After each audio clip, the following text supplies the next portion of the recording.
네, 여러분들이 아시다시피 1월 중순에 초등부, 중고등학생들은 겨울 미문 캠프를 가졌습니다. 어릴 때부터 또 학생 때부터 예수님을 믿는 사람으로서 반듯한 생각과 가치관을 갖도록 돕는 것이 겨울 캠프를 여는 주된 목적입니다. 오늘 본문은 그때 학생들과 함께 공부한 성경 본문 중 하나입니다. 그래서 학생들에게도 익숙할 것입니다. 학생들은 내가 그때 잘 배웠는가 다시 한번 살피는 마음으로 들으시면 좋을 것입니다. 그런데 오늘 제목이 많이 낯설 것입니다. 조선시대 왕의 명령을 받고 백성들의 생활과 지방 관리에 하는 일들을 살피러 비밀스럽게 다니던 암행어사. 그 암행어사는 알겠는데 똑부어사는 무엇인가? 오늘 설교를 들어보시면 알게 될 것입니다. 오늘 본문의 말씀은 어른들도 아마 한두 번쯤 들어본 것이라 익숙할 것입니다. 이른바 어리석은 부자의 비유라고 하는 내용의 말씀입니다. 예수님께서 이 비유를 말씀하셨는데 과연 무엇을 가르치시려고 말씀하셨을까? 다시 한번 우리가 생각해 봐야 할 것입니다. 몇 차례 오후 공부나 또 혹은 설교에서 말씀드린 것처럼 비유는 예수님께서 자신의 마음에 어떤 의도나 계기가 있어서 비유의 내용을 말씀하시게 된 겁니다. 그러기에 예수님의 의도와 말씀한 내용을 묶어서 결론을 살펴야 그 비유를 분명하게 이해할 수 있습니다. 정리하면 예수님의 비유를 바르게 이해하려면 세 가지를 살펴야 합니다. 첫째는 왜 이런 비유를 말씀하셨는가? 즉 비유를 말씀하게 된 동기나 원인입니다. 둘째로 비유의 내용이 무엇인가를 봐야 합니다. 셋째로 비유의 결론이 무엇인가 생각해 봐야 합니다. 이 세 가지 중에서 보기 쉬운 것부터 두 번째 것부터 살펴보겠습니다. 비유의 내용은 16절부터 시작됩니다. 16절을 보십시오. 잘 보셔서 말씀을 따라와야 됩니다. 또 비유로 저에게 일러 가라사대 이렇게 비유의 내용이 시작됩니다. 이 내용은 어렵지 않습니다. 우리 한글 성경에 있는 대로 읽으면 이해될 만합니다. 그런데 비유의 의미를 정확히 알기 위해서는 다시 한번 정리하는 것이 좋을 겁니다. 어떤 부자가 있었습니다. 옛날에 부자인 사람들은 가축을 많이 키우거나 땅이 많은 사람입니다. 그런데 이 부자의 경우는 땅이 많았습니다. 따라서 그 땅에서 얻게 되는 곡식의 양도 무척 많았습니다. 게다가 풍년이라 엄청난 수확을 거뒀습니다. 그래서 부자는 고민이 생겼습니다. 이 많은 수확물을, 곡식을 어떻게 하면 좋을까? 이것을 다 쌓아두려니 곡식을 넣어둘 창고, 곡간이 부족했습니다. 어떻게 하면 좋을까 궁리합니다. 본문에서는 그가 어떻게 했는지 간단하게 답을 말해주지만 당연히 부자는 여러 가지를 생각해 봤을 겁니다. 궁리한 결과 좋은 해결책을 찾습니다. 어차피 내게 남아도는 것은 돈이니까 조그만 창고들을 이것저것에 짓지 말고 아예 멋지게 다 헐어버리고 크게 짓자 하는 결론을 내립니다. 마치 5층짜리 멀쩡한 아파트를 싹 부숴버리고 그 땅에 수십 층짜리 고층 아파트를 짓듯이 이전의 창고들을 다 헐어버리고 그 땅에 새로운 창고를 크게 짓겠다 이렇게 생각합니다. 이렇게 아주 멋진 기발한 생각을 하고 부자는 흡족해합니다. 그 창고에 오래 걷어들인 곡식과 좋은 것들을 다 쌓아두고 몇십 년을 잘 살아보겠다 이렇게 생각합니다. 이렇게 흡족한 계획을 세우고 넘치는 소출이 있으니까 부자는 만족해서 자기 자신에게 이와 같은 혼잣말을 합니다. 19절입니다. 내가 내 영혼에게 이르되 영혼아. 여기서 영혼아는 뭐 다른 거 가르치는 게 아니고 자기 자신을 가리켜 하는 말입니다. 여러 해라는 건 단순히 2, 3년이 아니고 오랜 세월을 가리킵니다. 오랫동안 쓸 수 있는 물건을 많이 쌓아 두었으니 정말 평안하게 살아보자. 만족하게 살아보자. 평안히 쉬고 마시고 즐거워하고 기뻐하면서 안전한 삶을 살아보자. 이렇게 생각을 합니다. 이것이 부자의 생각입니다. 애써서 벌었고 거기에 대한 합리적이고 정당한 생각을 잘 했습니다. 뭐 나무랄 것이 없이 보이는 생각을 하고 그 생각대로 실행하려는 겁니다. 이 사람은 똑똑한 부자입니다. 20절입니다. 그런데 갑자기 하나님께서 등장하십니다. 하나님은 이 부자를 어리석은 자요 라고 부르십니다. 왜? 부자는 모든 것을 합리적으로 잘 생각했습니다. 그런데 어째서 하나님은 이 똑똑한 부자를 어리석다고 하셨는가? 단 한 가지 때문입니다. 부자가 생각에 넣지 못한 한 가지 때문입니다. 무엇입니까? 자신의 영혼, 즉 자기의 생명은 자기 것이 아니다 하는 사실을 놓친 겁니다. 이 부자는 다른 사람이 다 그러듯이 생명이 나한테 붙어 있으니까 응당 그것은 자기 것이라고 생각한 것입니다. 구약 성경의 시편에 보면 이런 말씀이 있습니다. 어리석은 자는 그 마음에 이르기를 하나님이 없다 하도다. 그런데 이 말씀을 글자 그대로 이해하면 올바르게 이해하는 게 아닙니다. 시편은 이스라엘 백성을 염두에 두고 그들을 대상으로 말한 겁니다. 이스라엘 백성은 어느 한 사람도 하나님이 없다고 생각하지 않습니다. 오늘 적어도 그리스도인이라면 하나님이 없다고 생각하지 않는 것과 같습니다. 그런데 생각은 그렇게 하지만 실제 삶에서는 하나님이 없는 것처럼 행동하며 살아갑니다. 그래서 어리석은 자라는 것은 이론적이 아니라 실제적으로 하나님이 없는 것처럼 사는 사람을 가리킵니다. 예수님께서 이 비유에 등장시킨 이 똑똑한 부자도 아마 이방인이 아니라 유대 사람일 겁니다. 왜냐하면 그가 이방이라면 하나님을 빼놓고 모든 계획을 세웠다는 것을 문제 삼을 필요가 없습니다. 하나님께서 이 똑똑한 부자를 어리석은 자라고 하신 것은 그가 하나님이 없다고 이론적으로 생각하기 때문이 아니고 실제 삶에서 하나님을 빼놓고 살아가려고 했기 때문입니다. 실제적으로 이 똑똑한 부자는 자기 재산이 많으면 마음대로 자기 뜻대로 미래를 즐겁게 살아갈 수 있을 것이라고 생각합니다. 하나님을 빼놓고 삶을 자기 뜻대로 살아보겠다는 겁니다. 그래서 하나님은 그를 가리켜 어리석은 사람, 어리석은 자라고 부르신 겁니다. 그리고 하나님께서는 무엇을 놓쳤는지, 그 사람이 무엇을 놓쳤는지 실감나게 깨닫도록 하시기 위해 무리들에게 이렇게 말씀합니다. 또 그 사람에게 이렇게 말씀합니다. 오늘 밤에 내가 내 영혼을 도로 찾겠다. 도로 찾겠다는 말에서 뭘 알 수 있습니까? 영혼이란 하나님이 주신 것이고 그렇게 다시 가져가시는 분도 하나님이시라는 겁니다. 사람의 영혼, 생명에는 여분이 없습니다. 이른바 스페어 타이어처럼 다른 게 없습니다. 배터리처럼 갈아 끼울 수 있는 것이 아닙니다. 하나님께서 사람의 영혼을 찾아가시면 그 사람의 삶은 즉시 끝나버립니다. 그러면 곳간에 가득 쌓아두고 오래오래 즐겁게 살려둔 그 많은 곡식과 재물은 누구 것이 되겠느냐? 이렇게 물어봄으로써 비유의 내용은 끝이 납니다. 내가 예비한 것이 누구 것이 되겠느냐?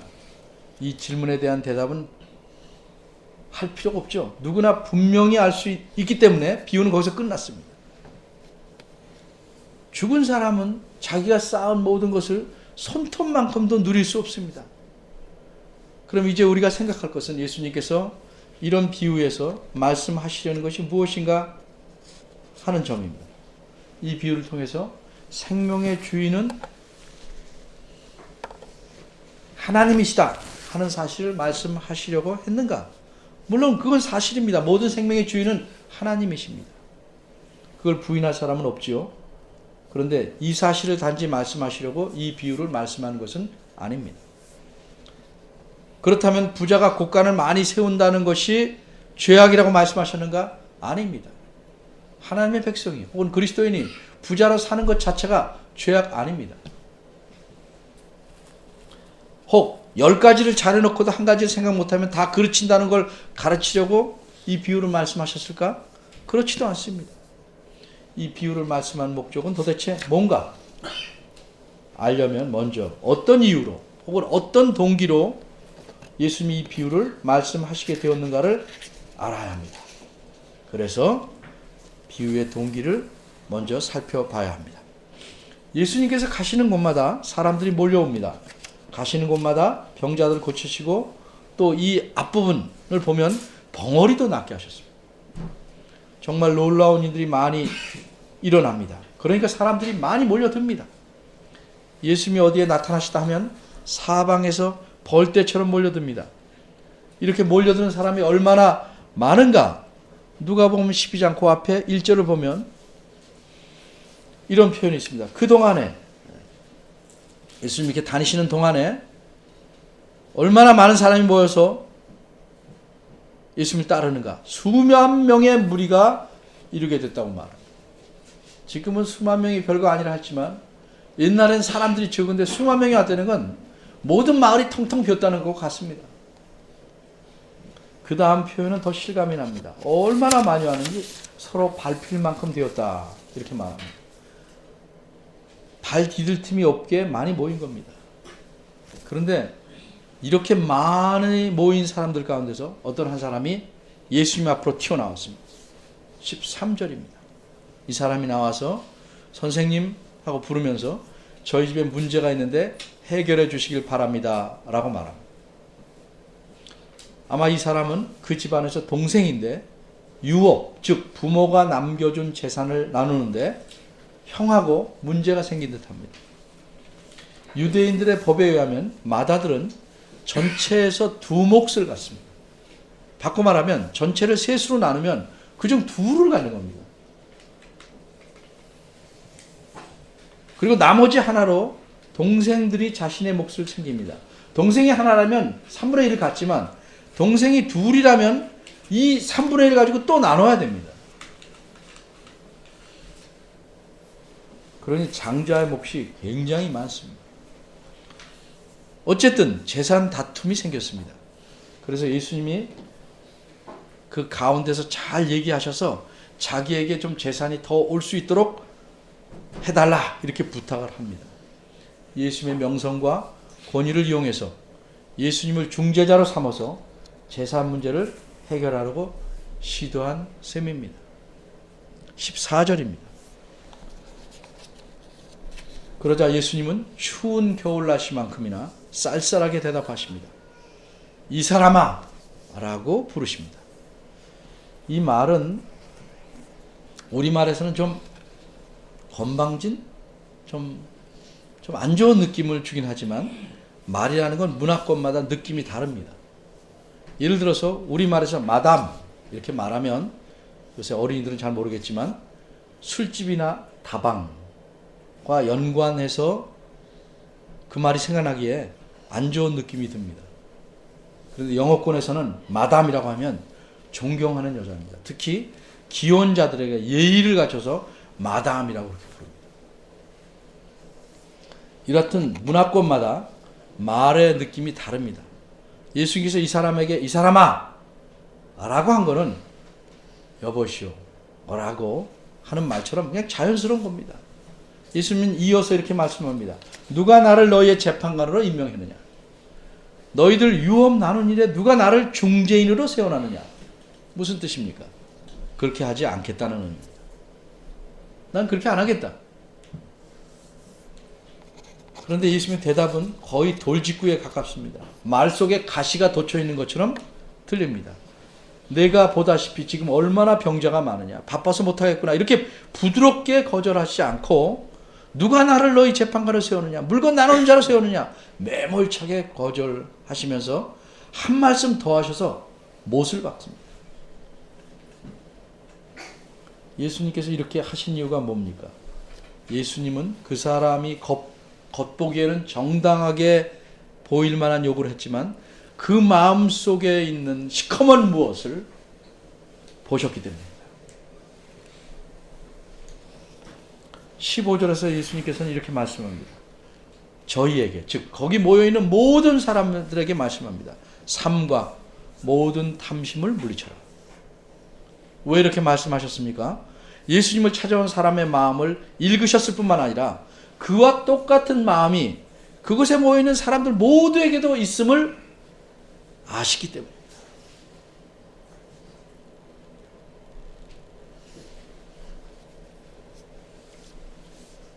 왜 교회에 옵니까? 왜 예수님을 섬깁니까? 똑같은 시커먼 마음이 있는 거 아닙니까? 우리말을 보면 탐심이 있으면 무엇이든지 물리쳐라 이렇게 말씀한 것처럼 보입니다. 그런데 엄밀히 말해서 탐심, 이 욕심, 탐욕이라는 것은 우리가 물리칠 수 있을 만큼 만만하거나 허약한 것이 아닙니다. 그래서 원문의 의미를 풀이해보면 이런 뜻입니다. 어떤 종류의 욕심이든지 경계하라.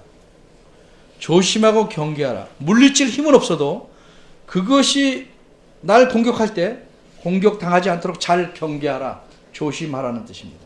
마치 적군이 언제 공격해 올지를 살피고 조심하라는 것과 같은 뜻입니다. 그런데 욕심은요, 군대처럼 강하게 크게 오기도 하지만 대부분은 조금씩 살금살금 들키지 않고 옵니다. 또 욕심은 무서운 얼굴을 가지고 오는 게 아니고 선한 얼굴을, 모습을 가지고 다가올 수도 있습니다.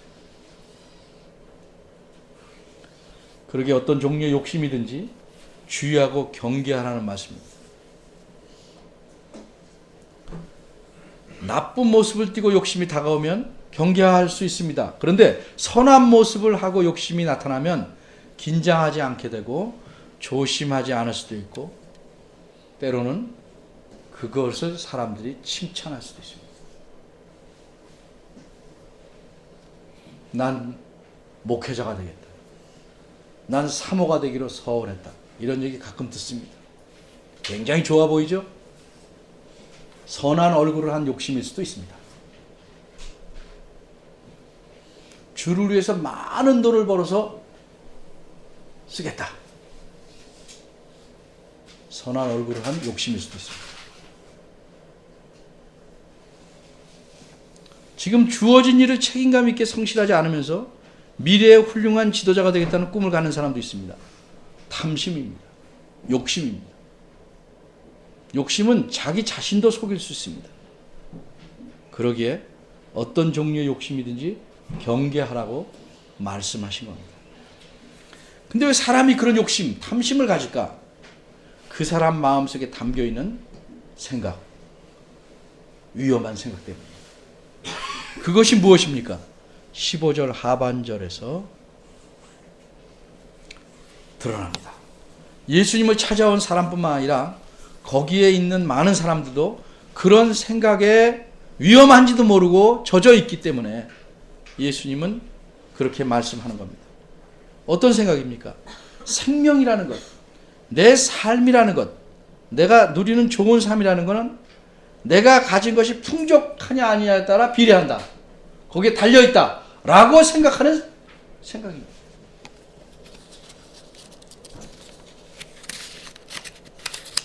그러니까 예수님께 찾아온 사람은 진정 의미 있고 보람찬 삶을 살려면 유업을 조금이라도 더 얻어야 차지해야 되겠다는 욕심이 생겨난 것입니다. 이렇게 바깥으로 드러나는 욕심의 안쪽에는 어떤 생각이 자리를 잡고 있는 것입니다. 그것이 무엇입니까? 내 소유가 넉넉해야 좋은 삶, 보람 있는 삶을 산다고 하는 생각입니다.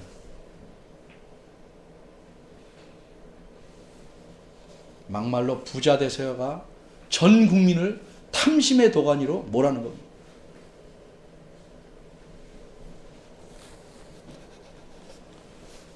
이런 위험한 생각은 자신 앞으로 나온 사람들만의 생각이 아니고, 사람만의 생각이 아니고, 거기에 모인 수많은 사람들의 일반적인 전체적인 생각임을 예수님이 아셨기 때문에 전체에 대해서 탐심을 삼가 물리쳐라, 이렇게 말씀한 겁니다. 근데 이 말씀이 무슨 뜻인가? 탐심이 워낙 딱 붙어 있어서 자기가 가진 욕심이 탐심인가?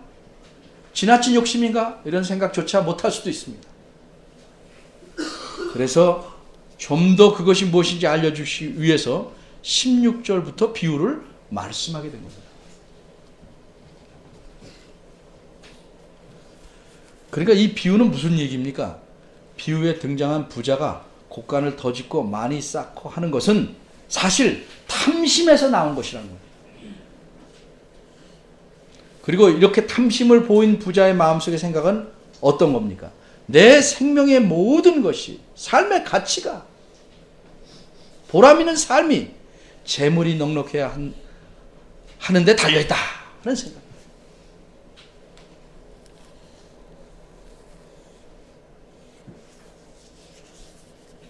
주변을 보십시오. 가난하면 불편한데 그걸 넘어서 비참하고 불행한 삶을 산다고 생각하는 게 가득 차 있습니다.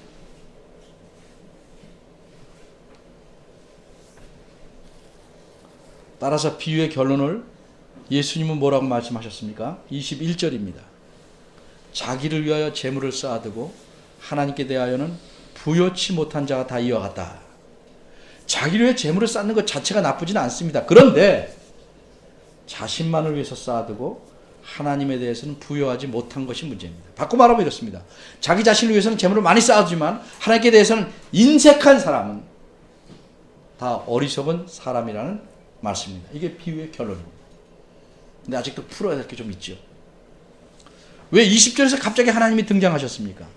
하나님께 대하여 인색한 자는 하나님께서 당장 그 사람의 생명을 가져간다, 이렇게 위협하시려는 것이 아닙니다. 하나님 그렇게 째째하지 않으십니다.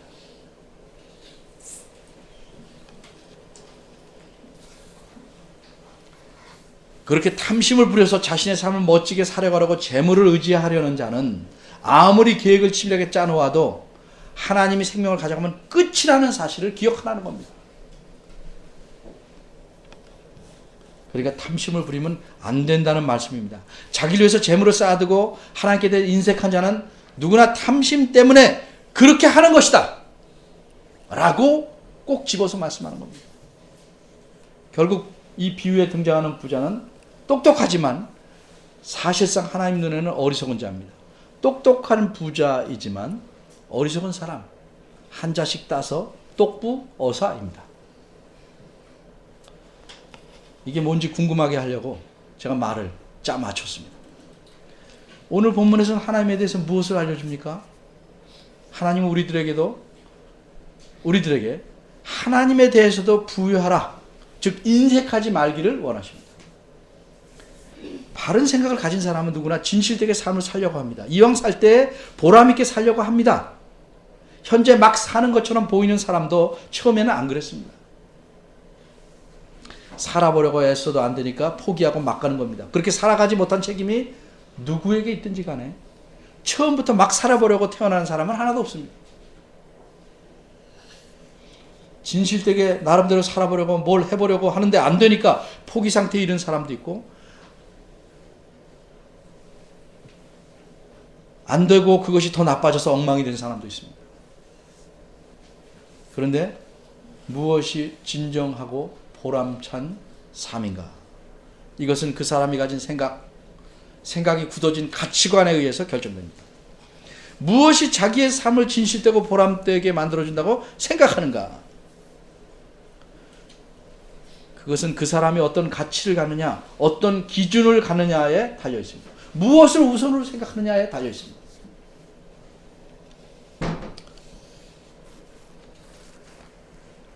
여기 비유에 등장한 사람이나 예수님이 따르는 무리들은 재물의 넉넉함이 좋은 삶, 안전한 삶, 보람된 삶, 신나는 삶을 만들 수 있을 것이라고 고정된 생각을 갖고 있었습니다. 그러니까 당연히 탐심이 움직이는 거예요. 그리고 이런 가치관 때문에, 생각 때문에 사람은 하나님에 대해서 인색해지는 겁니다. 그렇다면 하나님께 대해서 부요하다, 인색하지 않다는 것은, 바꿔 말해서 하나님 위해서 재물을 쌓아둔다는 건 도무지 무슨 말인가? 교회 헌금 많이 하려는 건가? 그런 뜻 아닙니다. 탐심 있는 사람은 땅에 있는 자신의 곳간에만 쌓아둡니다. 그리고 자신만을 위해서 오직 자기 가족과 자신의 이익이 더 많이 생길 수 있는 곳에만 씁니다. 탐심 있는 사람. 그러나 하나님께 부요한 자는 땅에 있는 곳간에만 쌓아두는 게 아닙니다. 하늘의 곳간에 쌓아둡니다. 하늘의 곳간이 무엇인가 설명하겠습니다. 땅에 있는 곳간이라는 것은, 바꿔 말해서 내가 쌓아둔 것은 하늘의 곳간의 필요를 위해서 예비해 놓은 예비용 곳간입니다.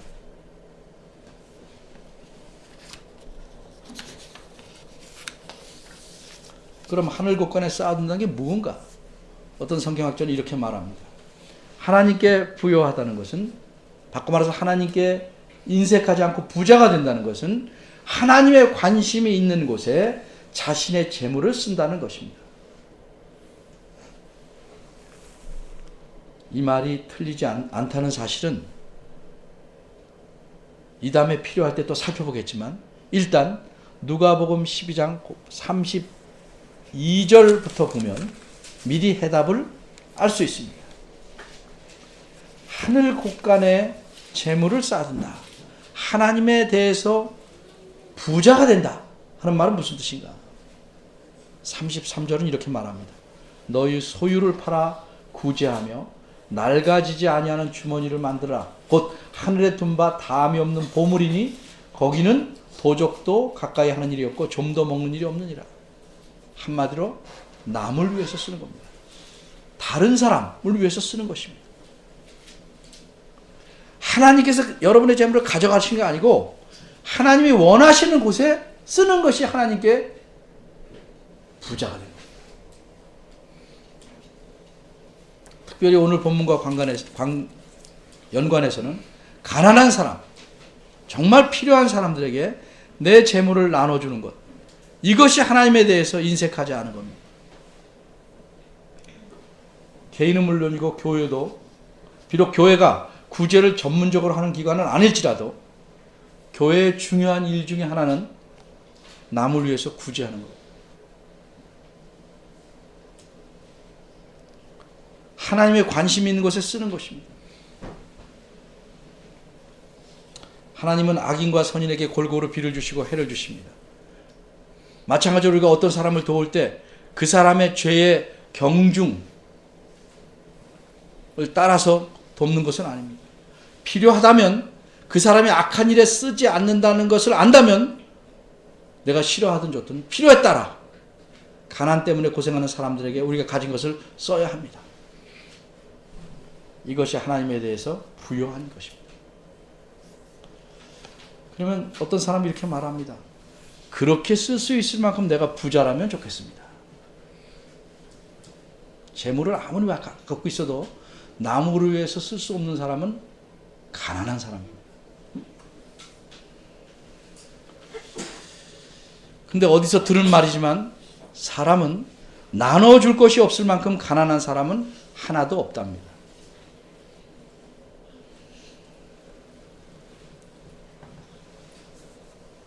적어도 그리스도인들은 무엇이라도 나눠줄 수 있는 자여야 합니다. 다만 자기 기준에 의해서 이것을 어떻게 주나, 이 좋은 것을 어떻게, 자기 기준에 따라 자꾸 판단하기 때문에 못 나눠주고 움켜쥘 수밖에 없는 것입니다.